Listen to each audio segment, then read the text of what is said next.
The hollow reach was silent.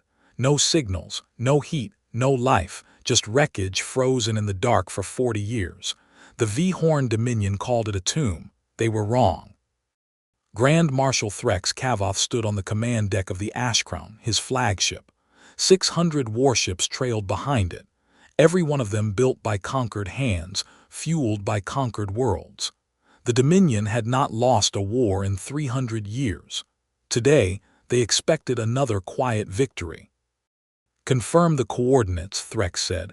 An officer's claws moved across the console. "Confirmed, Marshal. This is the hollow reach. This is where the humans died." Threxx said nothing. He only watched the wreckage grow on the viewscreen. Ship after ship appeared out of the black. Broken hulls, dead engines, no lights. Hundreds of them drifting in loose formation exactly where they had fallen. It looked like a funeral that never ended. The Vhorn Dominion ruled over 400 star systems, an empire built across 9 centuries of conquest, absorption, and quiet extermination of anyone who resisted too long. Its fleets numbered in the tens of thousands, crewed by a dozen subjugated species who had long since stopped dreaming of freedom. No power in this quadrant of the galaxy had ever forced the Dominion into a full retreat. Threxx himself carried the scars of 7 campaigns, each one ending the same way. Dominion banners raised over another conquered world. His flagship, the Ashfall, stretched nearly 4 kilometers from bow to stern, a vessel built to project the Dominion's authority simply by existing in a system sky. It carried enough firepower to level a continent in a single coordinated barrage. 600 more ships like it, though smaller, trailed behind it now, a fleet larger than most empires ever assembled for a single operation. For a mission to loot a graveyard, it was, by any reasonable measure, overwhelming force. That was precisely the point. Dominion doctrine did not believe in taking chances, even against enemies presumed extinct. "We do not send scouts to graveyards," Threxx had told his staff before departure. "We send fleets so that whatever ghosts remain understand exactly who has come to claim their bones." No one on that briefing call had imagined the ghosts might still be listening. 40 years, Threxx said quietly. 40 years and no one has touched this place. "The humans marked it as a death zone, Marshal," the officer said. "Even their own ships avoid it." Threxx allowed himself something close to a smile. "Then let us be the first to loot a legend." The story of this place was old, even by Dominion standards. 40 years ago, a species called humanity fought a war they could not win. They fought against an empire twice their size, 3 times their technology, 100 times their resources. And here, in the hollow reach, humanity's fleet had made its final stand. The records were sparse. No survivors, no distress signals after the battle, only silence and 600 dead ships left to drift. Other empires had studied this battle for decades, using it as a lesson. The lesson was simple. Humanity was strong-willed but weak, brave but doomed, clever but outmatched. Every species in the region had learned that lesson and moved on. The Vhorn Dominion had not come to fight a war. They had come to collect a prize. Ancient human hulls, human weapons, human technology, frozen and untouched for 4 decades. To Threxx, this was not a graveyard. It was a museum with no guards. In the officers' mess that morning, before the fleet even reached the hollow reach, junior commanders had traded jokes about the mission. "A parade through a cemetery," one had called it. "The easiest campaign medal any of us will ever earn." Another had laughed and raised a glass of fermented nectar in mock salute. To the humans, brave enough to die, foolish enough to leave the wreckage unguarded.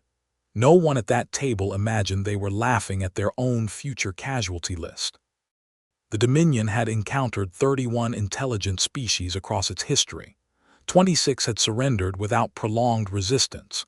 4 had fought briefly before collapsing under the weight of Dominion numbers. Only one species, a small insectoid collective near the rim, had ever inflicted losses worth remembering, and even they had eventually bent the knee. Humanity, according to every briefing Threxx had ever received, belonged in the second category. Fierce, but finite. "Marshal, I have compiled the official Dominion assessment of the human species for your review," Ka'Voth said, offering the data slate again. Threxx took it without much interest, scanning the summary at the top. Threat classification, historical, species status, presumed extinct or reduced to non-strategic remnant population. Recommended posture, none required. Presumed, Threxx said aloud, testing the word. Someone 40 years ago was not confident enough to simply write confirmed. "A minor bureaucratic caution, Marshal, nothing more. Perhaps," Threxx handed the slate back. "Still, I have learned that empires die from the words they refuse to take seriously." It was, though he did not know it yet, the most accurate thing he would say all day. "Scan every hull," Threxx ordered. "Catalog anything of value." "Yes, Marshal. And send a boarding party to the largest wreck. I want their command ship first." The officer hesitated only a moment before nodding. The Ashcrown moved deeper into the debris field.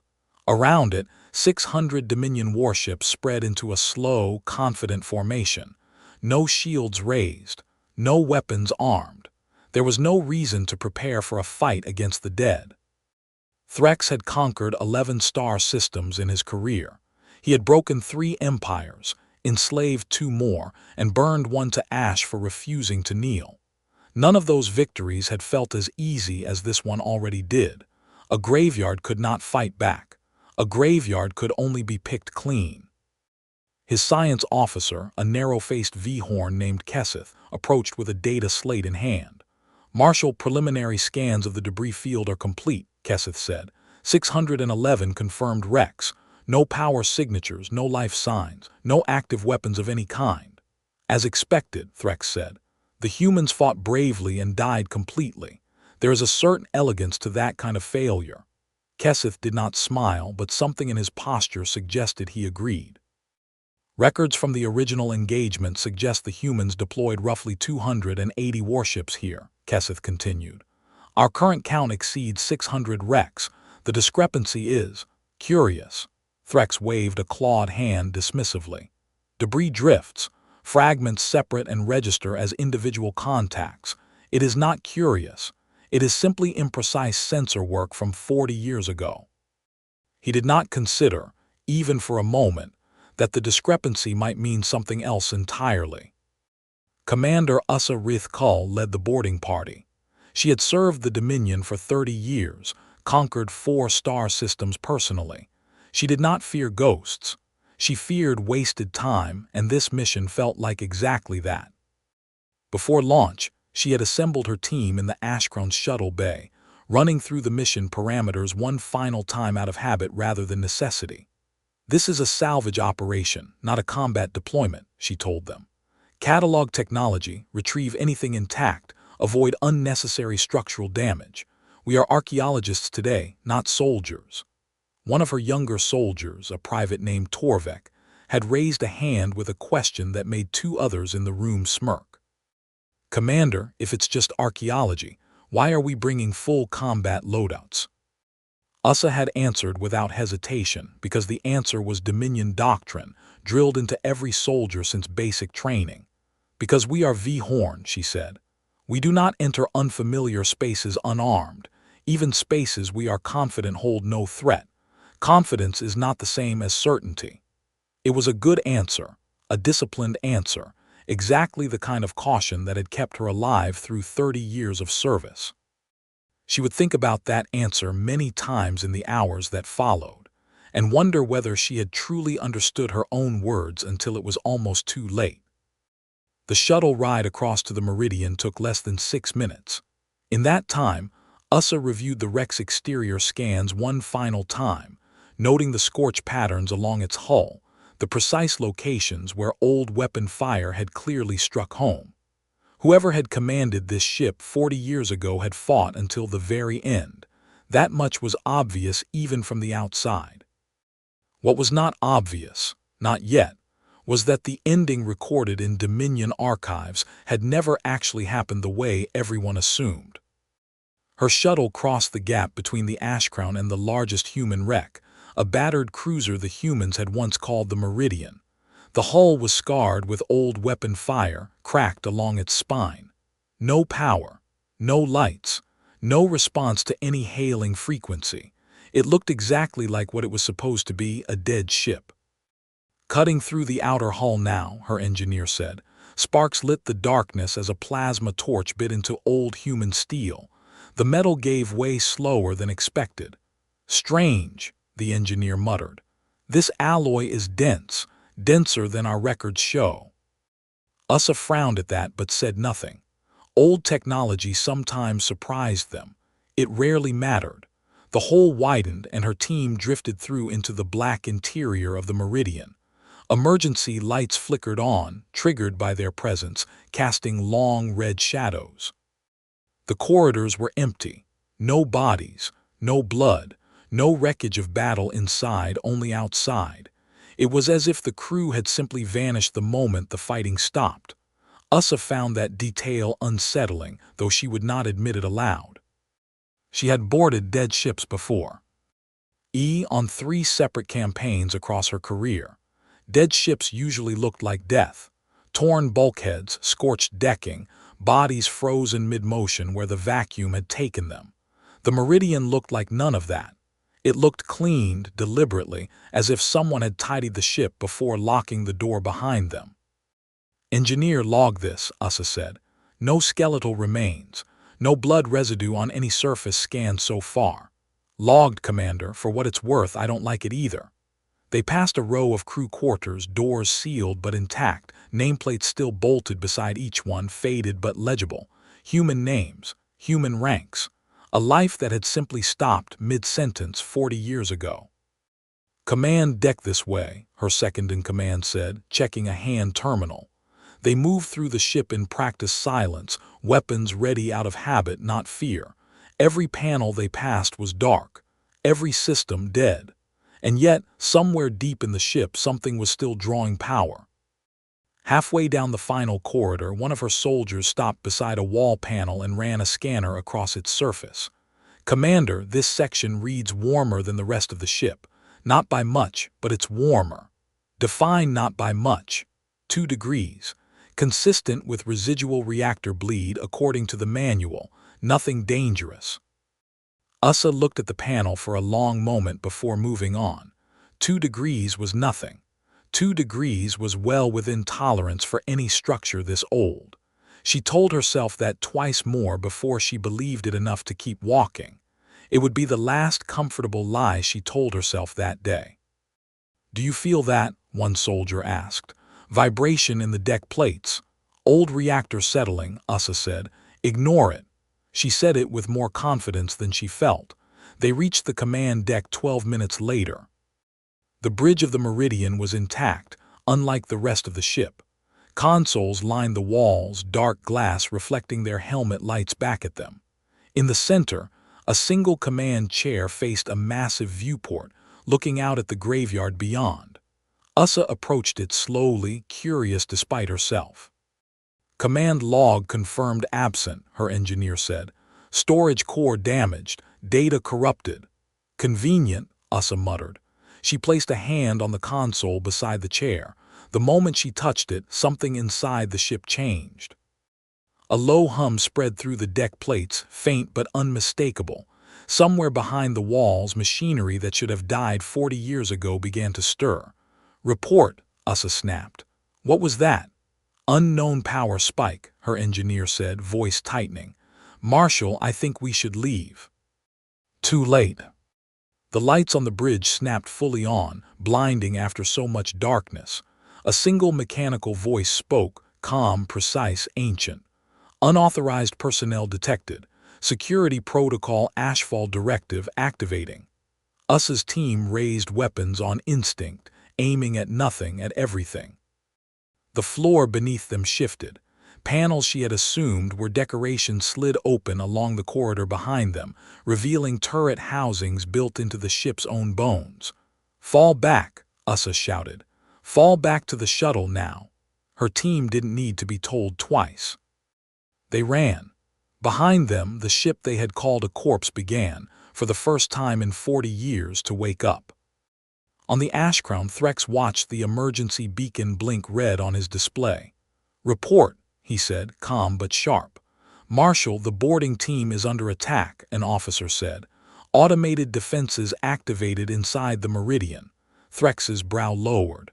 "Automated defenses, on a ship dead for 40 years. "Confirmed, Marshal. Turret systems, internal drones, security AI." "Impossible," Threxx said. "No power source could survive 4 decades of dormancy." "Unless it wasn't meant to be dormant, Marshal," the officer said quietly. "Unless it was meant to wait."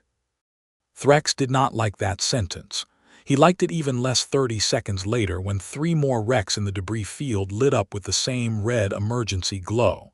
Then 5 more. Then 20. He had commanded fleets through storms of enemy fire before, had watched formations collapse under coordinated assault, and rebuilt them through sheer force of will. This was different. This felt less like a battle beginning and more like a sentence finishing itself, word by inevitable word. "Cross-reference every active wreck against our original battle records," Threxx ordered. "I want to know which ships these were before I decide how afraid to be." Ka'Voth worked in silence for almost a full minute before answering, and the silence itself was answer enough. "Marshal, 17 of the 20 active wrecks do not match any vessel listed in the original Dominion battle report from 40 years ago. Then the report was incomplete. Or these ships were never meant to be counted, Marshal. Their hull signatures are consistent with human construction, but the internal arch reads as far more advanced than anything catalogued from that era." Threxx said nothing, because there was nothing useful left to say. "All ships report status," Threxx ordered. The bridge crews scrambled across their stations, voices overlapping in rising urgency. "Marshal, the Talon reports unexplained power readings from 12 nearby wrecks. The Devouring Wind reports the same. 15 wrecks, active power signatures." Threxx stood from his chair for the first time that day. On the main view screen, the graveyard that had looked so still an hour ago now flickered with dozens of small red lights, like eyes opening one by one in the dark. "Recall the boarding team," he said. "Immediately.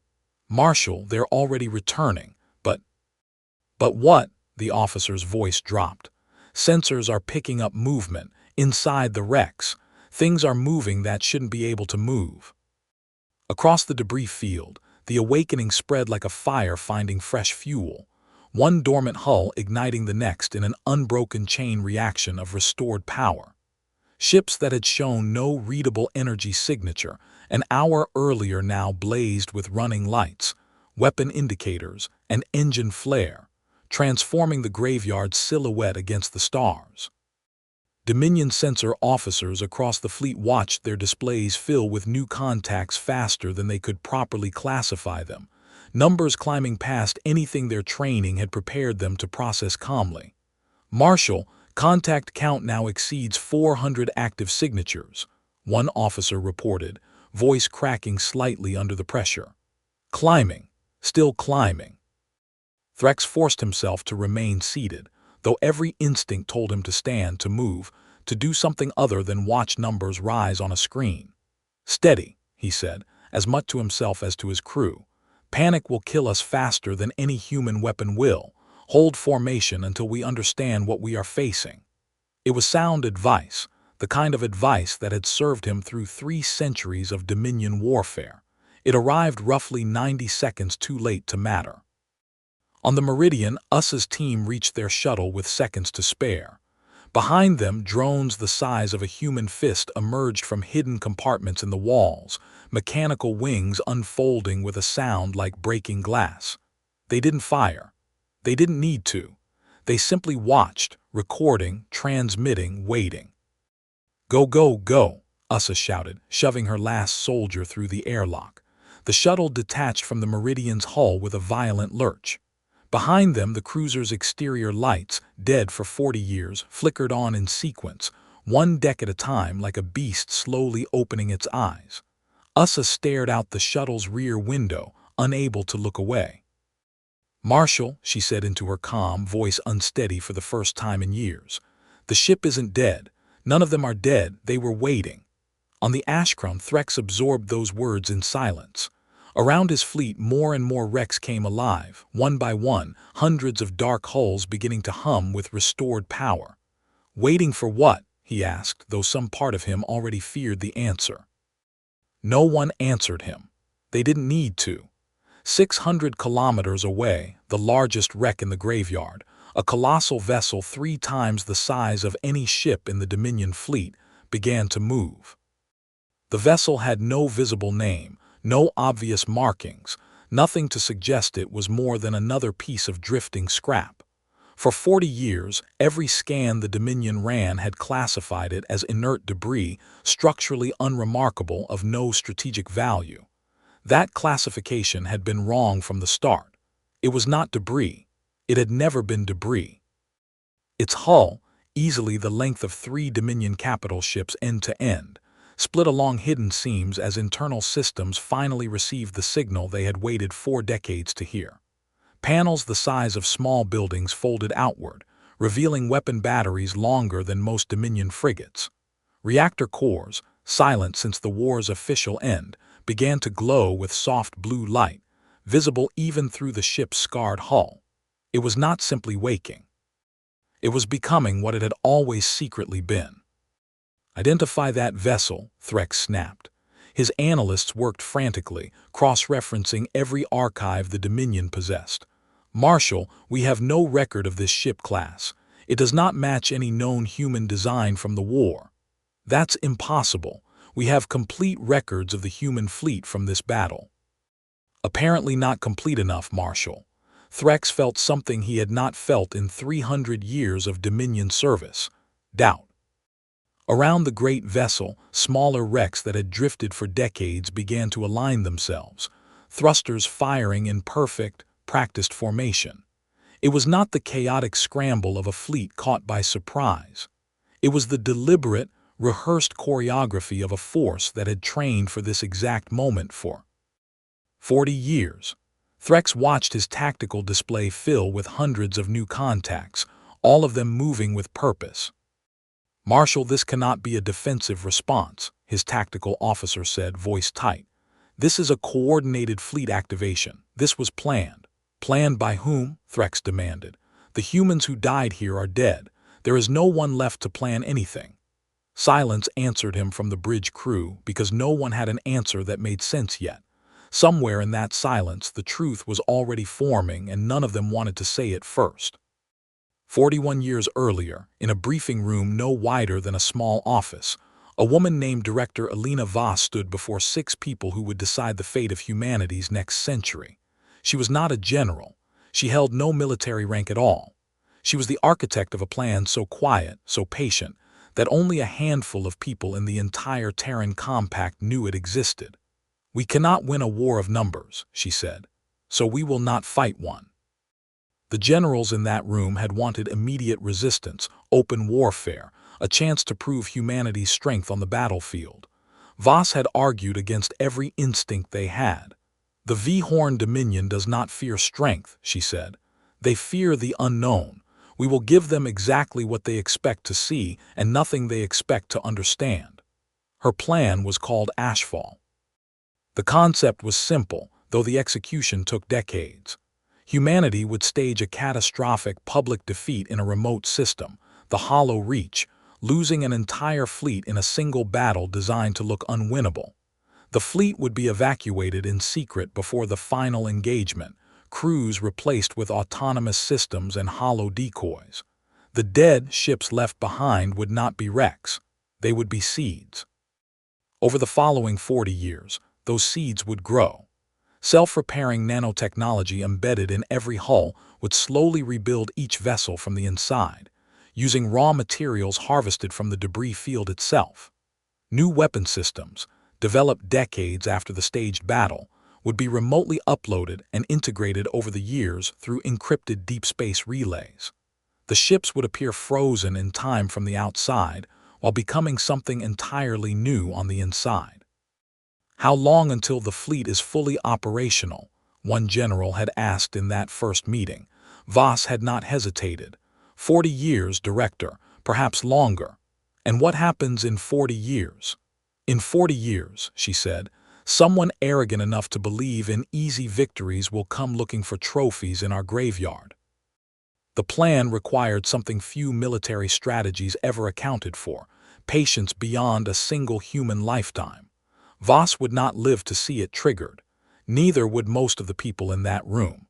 But humanity, as a species, had learned something over the centuries that empires like the Vhorn Dominion never had. Losing a single battle was survivable. Losing the future was not. One general in that first meeting, an old veteran named Marcus Ido, had asked the question everyone else was too cautious to voice. What if no one ever comes back to the Hollow Reach? What if we spend 40 years building a trap that nothing ever walks into? Voss had considered the question carefully before answering. Then we will have spent 40 years building the most defended, most advanced fleet in human history, sitting quietly in reserve. That is not a failure, General. That is simply a slower kind of victory. The logistics of Ashfall were staggering even to the people who approved it. 600 hulls needed to be seeded with self-repairing nanotechnology, capable of operating without any crew for decades at a time. Encrypted relay stations, disguised as harmless deep space navigation beacons, needed to be built and hidden across a dozen systems to deliver software updates to a fleet that could never risk revealing itself. An entire generation of engineers would work on Ashfall and retire, without ever telling their own families what they had spent their careers building. Every 5 years, a small, unmarked supply vessel made a single quiet pass through a corner of the Hollow Reach, dropping raw materials harvested from mining operations that existed for no other purpose. The nanotechnology inside the wrecks consumed those materials slowly, patiently, rebuilding hull plating, rewiring damaged systems, growing new weapon batteries inside spaces that had once held nothing but scorched metal. No sensor sweep from any passing empire ever detected the resupply runs, because the ships doing the delivering were built to look like nothing worth a second scan. It was, by design, the least glamorous project in the history of human warfare, and that was exactly why it worked. How do we keep this secret for 40 years? Another officer in that early meeting had asked. Someone will talk. Someone always talks. They will, Voss agreed. So we will tell Almo.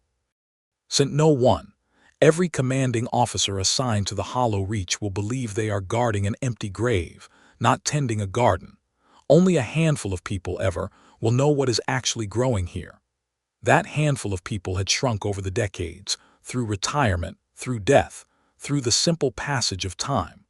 By the day the Vhorn Dominion arrived, fewer than a dozen humans alive still knew the full shape of the plan Voss had started. Fleet Commander Aris Renko had been 19 years old, a junior systems technician, when he was first read into a fraction of the Ashfall program. He had spent the following 4 decades rising quietly through a chain of command built specifically around this one mission, trained for a battle that might never come. When the automated recall order finally reached him, 40 years almost to the day after Voss's original briefing, he had read it twice before he allowed himself to believe it was real. Confirmed, he had said quietly to an empty office. Someone finally opened the door. The signal that woke the Hollow Reach fleet was not sent by any living commander that day. It was pre-programmed decades in advance, triggered automatically, the moment unauthorized life signs were detected aboard 3 or more vessels simultaneously. It was a trap that did not require a trigger finger. It only required someone someday to be arrogant enough to open the door. The Vhorn Dominion had been that someone. 40 years is not a single moment. It is thousands of small, unremarkable ones, repeated until they become something larger. Every 6 months, a rotating skeleton crew of exactly 12 humans arrived at a hidden relay station 3 light years from the Hollow Reach to monitor the graveyard's automated systems. None of them were allowed to enter the debris field itself. None of them were told the full scope of what they guarded. They simply watched sensor feeds, confirmed the fleet remained dormant, and reported back that nothing had changed. Petty Officer Dahlia Marsh had drawn that rotation 11 times across her career, more than almost anyone else still serving. She had grown old watching a graveyard that never moved, following a checklist that never varied, waiting for an alert she privately doubted would ever come. "Do you ever think this is all for nothing?" a younger technician had asked her once during her 9th rotation. 40 years of budget and secrecy, guarding a fleet that might never fire a shot. Marsh had considered the question longer than the technician expected. Even if it never fires a shot, it does its job. Every day it sits there, it's a promise we haven't had to break yet. On the day the alert finally came, Marsh was 3 months from retirement, running what she had assumed would be her final rotation. The console in front of her, silent for over a decade of her service, lit up with a single red header she had memorized in training but never actually seen active. ASHFALL directive. Active. Unauthorized boarding confirmed. Fleet awakening sequence initiated. Her hands did not shake, though she had expected they might, when this moment finally, impossibly, arrived. "Confirm alert status," she said into the calm, voice steadier than she felt. "Relay this to Fleet Command immediately. Tell them Phase 4 has triggered. Tell them the graveyard is awake." Somewhere on the other end of that transmission, a chain of command built specifically for this single moment began moving into motion, exactly as it had been designed to for 4 decades. Marsh sat back in her chair and allowed herself, for just a moment, something close to relief. 40 years of watching an empty grave, and it had finally meant something. The massive vessel at the heart of the graveyard was not a relic of the old war. It was the flagship of a fleet that had never officially existed, built in secret over 4 decades inside the bones of humanity's supposed defeat. Its true name, encoded deep in its restored command systems, was the Ashfall Sentinel. It had been waiting its entire existence for this single moment. Its construction had never officially happened, at least not according to any record the Dominion, or any other empire, had ever managed to find. Instead of being built in a shipyard, it had been grown in fragments, inside the hollowed remains of 3 separate cruisers that had genuinely been destroyed during the original battle 40 years earlier. Nanotechnology seeded across the debris field had spent decades fusing those fragments together, layer by layer, guided by construction schematics uploaded in small, untraceable pieces over hundreds of separate relay transmissions. No single delivery, taken on its own, would ever have revealed what it was slowly assembling into. Only the finished result told the full story. Every weapon system aboard the Ashfall Sentinel had been designed and refined during those same 40 years, tested exclusively in emulation, since a live-fire test anywhere near populated space risked revealing the entire program. Its main battery, capable of punching through shielding the Dominion considered theoretically impossible to breach, had never once been fired outside a computer model until the moment it killed the devouring wind. Human engineers, working in secret research stations scattered across a dozen unremarkable systems, had spent entire careers designing weapons they were told might never be used. Today, every one of those careers had been justified in the span of a single, devastating volley. The ship's design also carried something more than firepower, patience, encoded into its very architecture. Its reactors were built to sustain minimal power draw for decades at a stretch, cycling only enough energy to maintain the nanotechnology repair processes and the dormant defensive systems humming quietly beneath its hull. It had been engineered from its very first blueprint to look exactly like what everyone already expected it to be: wreckage, worthless, unworthy of a second glance. That illusion had held for 40 years, right up until the moment it no longer needed to. Inside its command core, an artificial intelligence-designated warden activated for the first time in true operational capacity. It had monitored the graveyard silently for 40 years, patient beyond anything organic minds could easily comprehend. It had cataloged every scan, every approach, every curious probe sent by passing ships over 4 decades. None of them had ever committed to a full boarding action. None of them had ever triggered the Ashfall directive. Until today. Directive Ashfall confirmed active, Warden announced to the awakening fleet, its voice calm and without malice. Unauthorized boarding detected. Hostile fleet presence confirmed.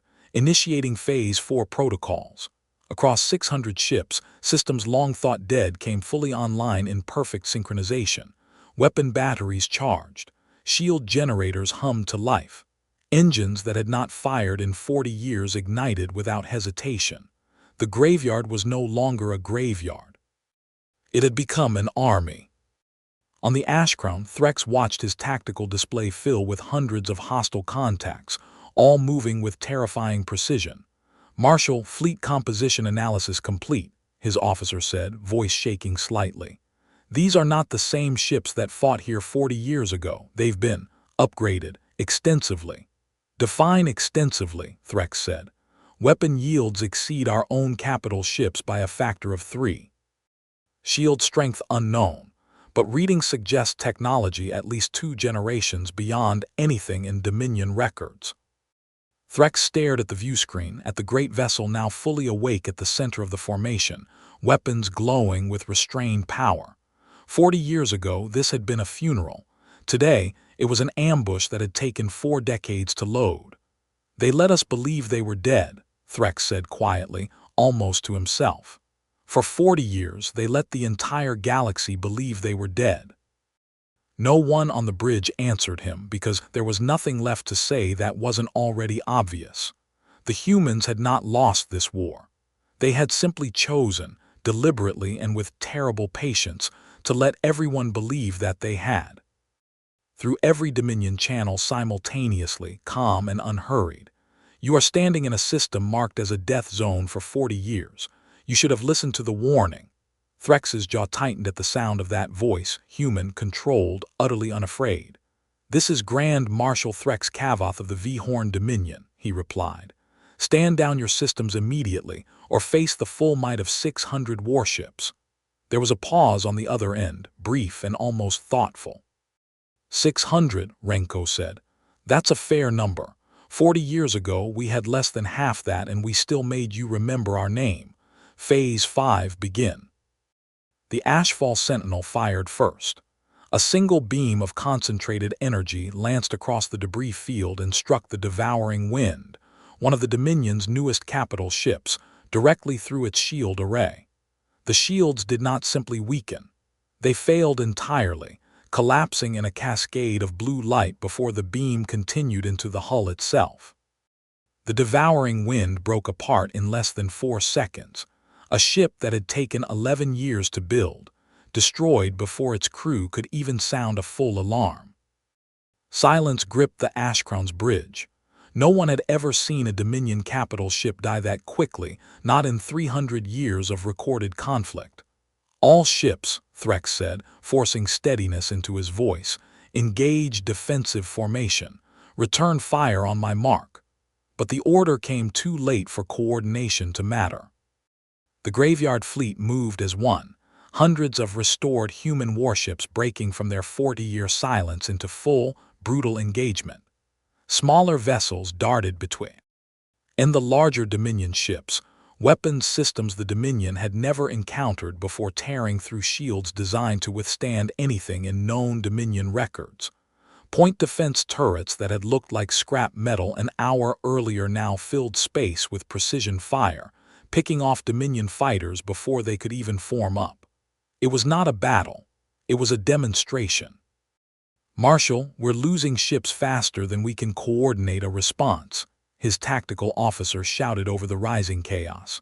"Formation is breaking. Multiple capital ships reporting critical damage."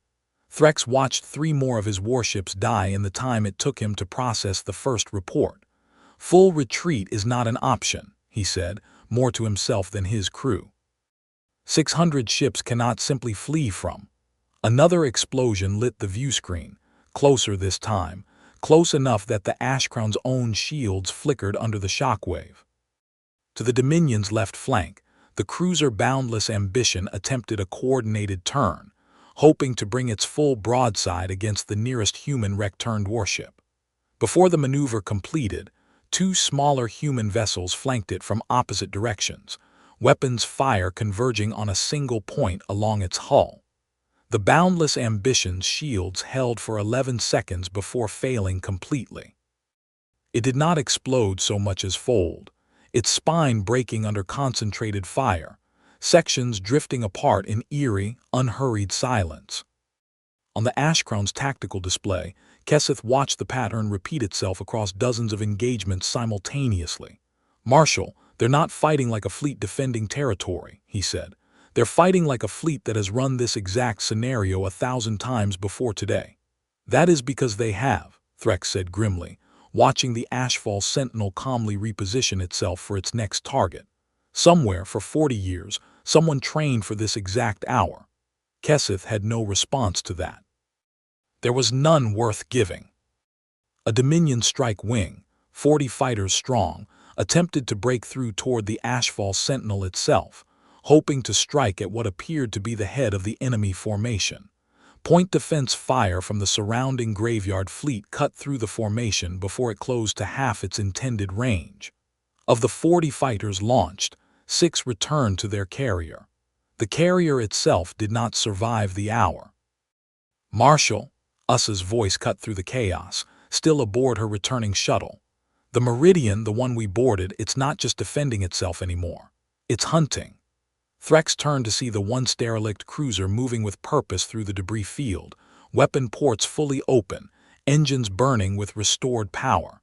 40 years of patient, silent repair had turned a dead ship into something faster and more lethal than anything the Dominion had brought to this battle.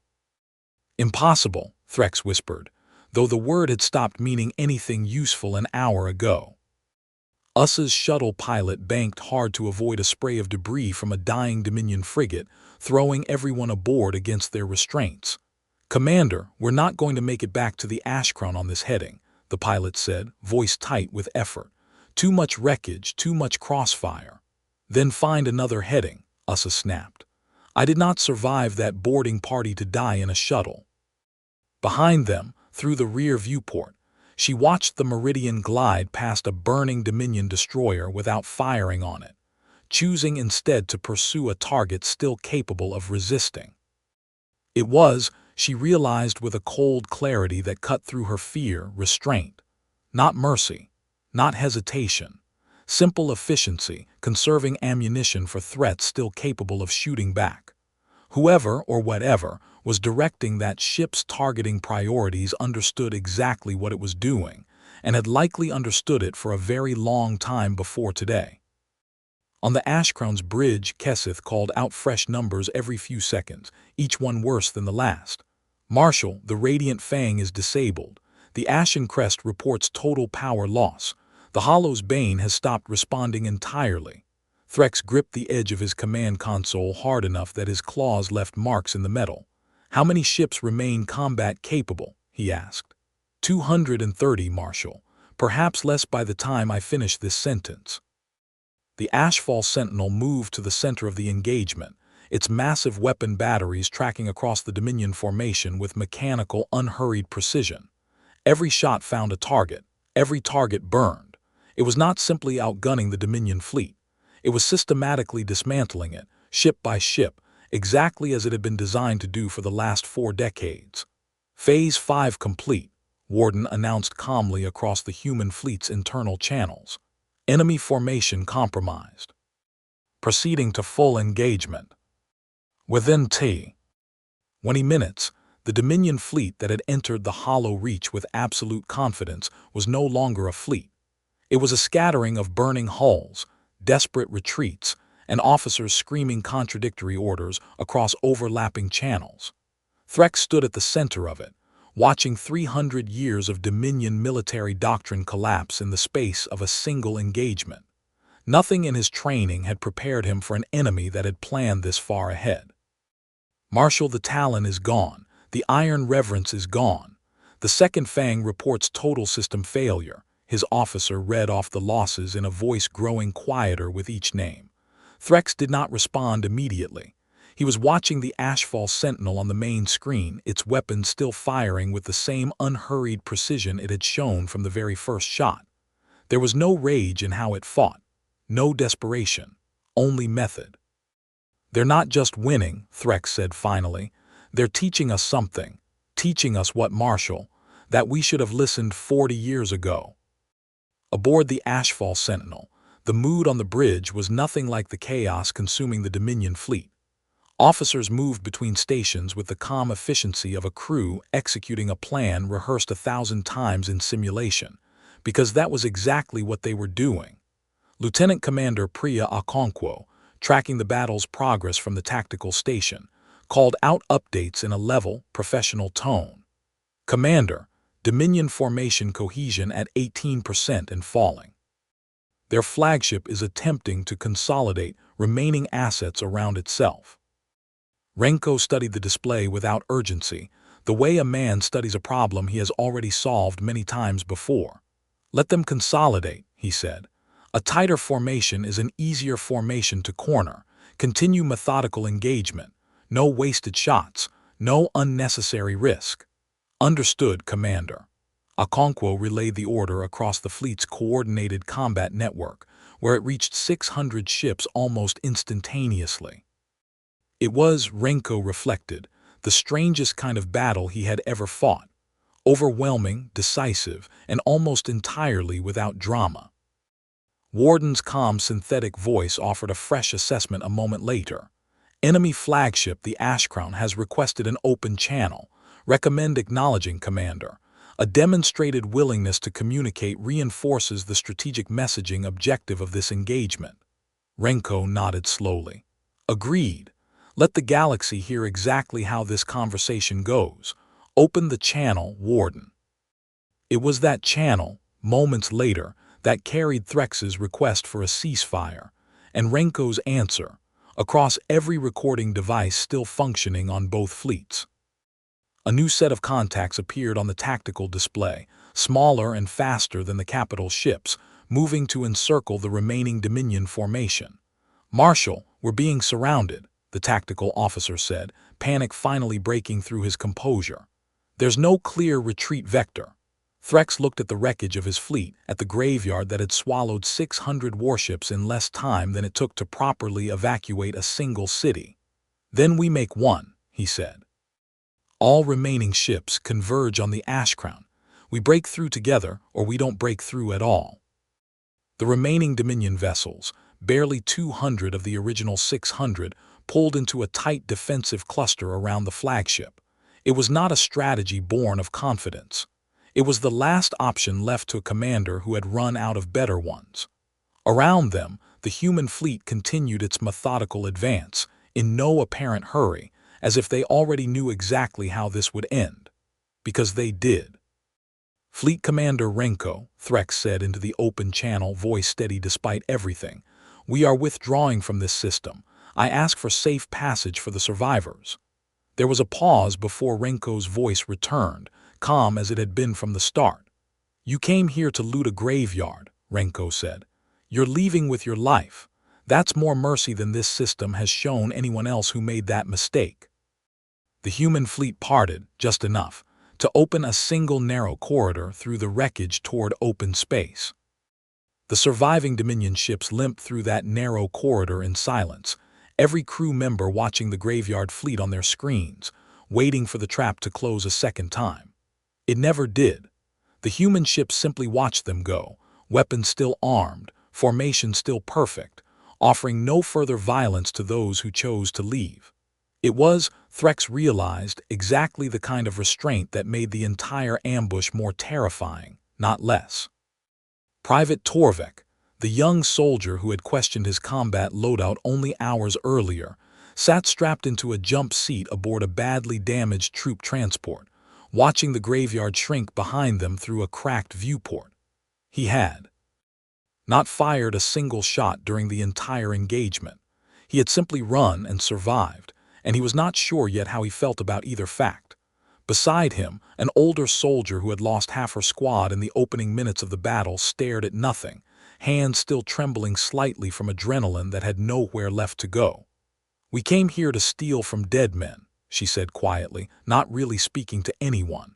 "Dead men don't usually mind. These ones minded." Aboard the Ashfall Sentinel, the mood was quieter than victory usually sounded. There was no celebration on the bridge, no cheering among the crew, only the steady, methodical work of accounting for a battle that had gone exactly as planned. Okonkwo moved through casualty and damage reports with the same calm she had shown throughout the engagement, though her voice carried a different weight now that the shooting had stopped. "Commander, final tally confirmed. 0 fatalities across the fleet. Minor damage to 11 vessels, all repairable within existing capacity." Renko absorbed the number slowly, aware of exactly how remarkable it was, and exactly how much it owed to 4 decades of preparation most of the people involved would never live to see rewarded. 40 years and we didn't lose a single life today, he said.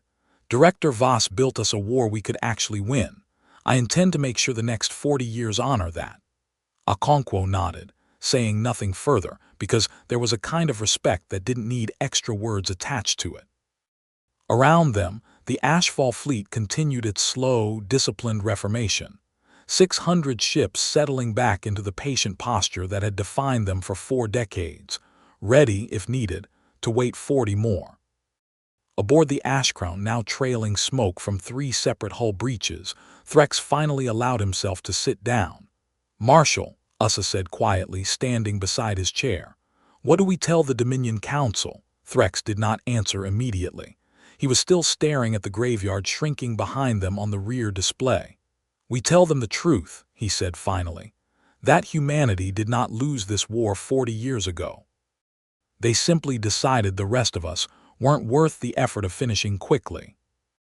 Ussa frowned. "You believe this was never about winning that first battle?" "I believe," Threxx said, "that a species capable of waiting 40 years to spring a single trap is not a species we should have ever underestimated in the first place." He thought of the records back at Dominion Command, the confident briefings, the casual classification of humanity as a defeated, minor threat. Every one of those records would need to be rewritten now, assuming the Dominion survived long enough to bother. On the human side of the battle, Fleet Commander Renko stood on the bridge of the Ashfall Sentinel, watching the last Dominion ships vanish into hyperspace. Warden's calm voice spoke into the silence that followed. "Enemy fleet has withdrawn. Casualties confirmed. 540 Dominion vessels neutralized or destroyed. 0 critical losses to Ashfall fleet." Renko allowed himself a single, quiet breath, the first real exhale since this operation had begun 40 years ago in a briefing room he barely remembered. 40 years, he said softly. "Director Voss, wherever you are, I hope you can hear this. Phase 5 complete. Phase 6 initiating." The graveyard, no longer a graveyard, began to reorganize itself into a proper formation for the first time in 4 decades. 600 ships that the galaxy had written off, as history now stood ready, fully awake, fully armed, and no longer hidden. Word of what happened in the Hollow Reach would spread quickly, carried by the traumatized survivors of a Dominion fleet that outnumbered its target 3 to 1 and still lost catastrophically. Every empire that had ever quietly filed humanity under defeated would need to open that file again. "Transmit the recording of this engagement across every known relay," Renko ordered. "Let them see exactly what happened here. Let them understand what they missed for 40 years. "Understood," Warden replied. "Broadcasting now. Across 1,000 light-years, in council chambers and command bridges belonging to empires that had never once considered humanity a threat worth watching closely, alerts began flashing with a single unclassified file. The footage inside was simple and utterly damning." Aboard the Ashcrown, limping toward the nearest Dominion relay point, Threxx composed his own report line by line, aware that every word would outlive his career and possibly his life. He considered briefly softening the account, framing the disaster as an ambush no reasonable commander could have anticipated. He discarded that instinct almost immediately. The Dominion Council had little patience for excuses, but even less for commanders who lied to protect themselves. "Record," he said finally. 600 warship. S entered the Hollow Reach believing it to be an undefended graveyard. It was not a graveyard. It was a weapon, built slowly, patiently, and deployed exactly once, at exactly the moment we gave it a reason to fire. Ussa stood beside him as he finished the recording, still processing what she had seen inside the Meridian only hours earlier. "Marshal, will the Council believe any of this?" she asked. "A 40-year trap, a hidden fleet grown inside its own wreckage. It sounds like a story told to frighten children." "They will believe it," Threxx said, "because I am not the only survivor who will tell it, and because the alternative is pretending our fleet simply vanished for no reason at all." He paused, watching the last traces of the Hollow Reach fade from the rear display. "Belief is not the problem now. Response is." 3 systems away, in a fortified command tower belonging to a rival empire that had long watched the Vhorn Dominion with quiet resentment, a junior analyst brought the leaked footage to her superior without waiting for authorization. "You need to see this immediately," she said. 600 Dominion ships. Gone, in under an hour, to a fleet everyone thought was 40 years dead. Her superior watched the recording twice in silence before speaking. "Every threat assessment we hold on humanity is now worthless," he said quietly. "Rebuild them, all of them, starting today." It showed 600 Vhorn Dominion warships entering a graveyard with total confidence. It showed that graveyard waking up, and the confidence dying first. It showed, in the final frame before the recording ended, the Ashfall Sentinel drifting silently among the wreckage it had created, weapons still armed, patient as it had always been. Beneath the footage, a single line of text had been added by whoever compiled the file. They called it a graveyard. It was a nursery. 40 years is a long time to wait for a single moment. It is long enough for the people who planned it to grow old, and in some cases, to die before ever seeing the result. Director Elena Voss did not live to see the Hollow Reach wake up, but every ship in that graveyard carried a small, encrypted message in its final activation sequence, one that Warden played only once, to no one in particular, as the last Dominion ship vanished from sensor range. "To whoever is listening," the recording began, Voss's voice steady despite the decades between her and this moment. "If you are hearing this, it means someone came looking for easy prey in a place we told the galaxy to avoid. It means our patience outlasted their confidence, exactly as we designed it to. We did not build this fleet to win a single battle. We built it to change how every empire in this galaxy calculates the cost of underestimating us." The message ended there, simple and without embellishment, because it had never needed anything more than the truth to make its point.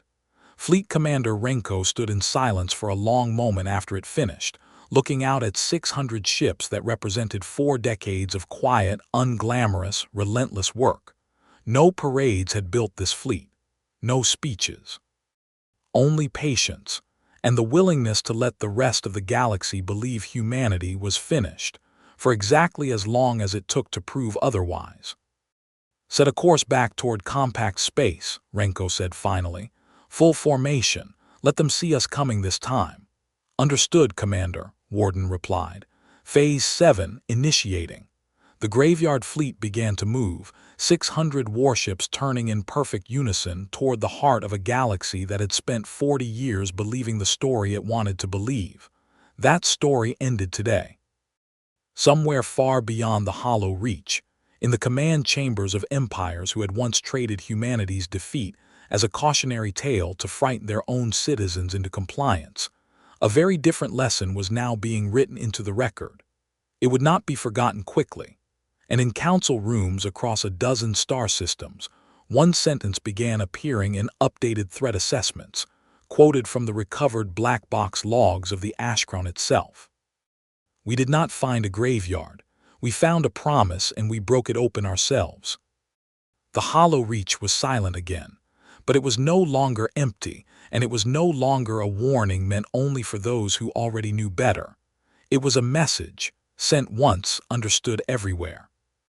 Far beyond the wreckage, on a world the Ashfall fleet had not visited in 40 years, A small crowd gathered in a quiet memorial hall built around a single plaque bearing Elena Voss's name and nothing else.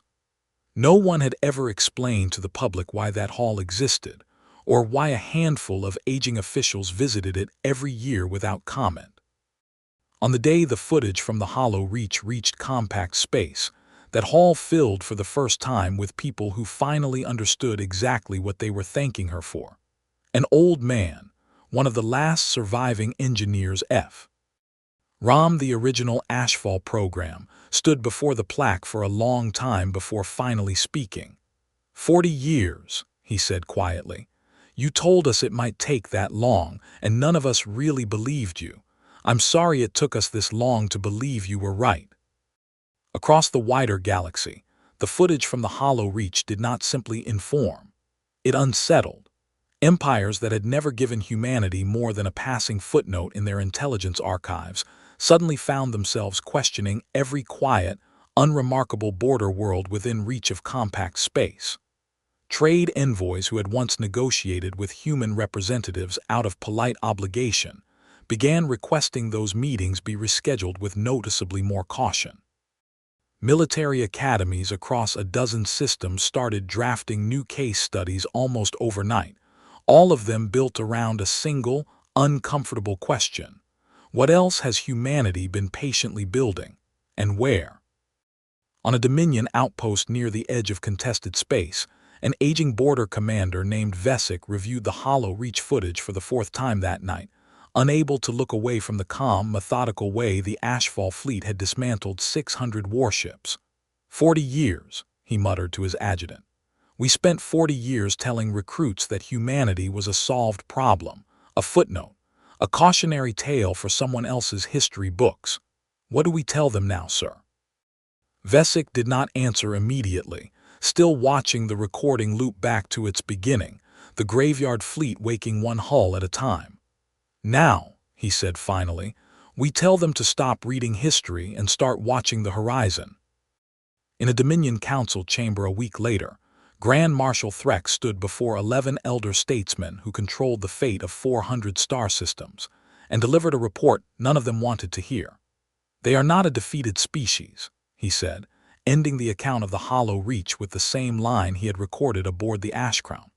They are a species that has been quietly preparing for the next 4 decades, while we spent those same 40 years believing the war was already over.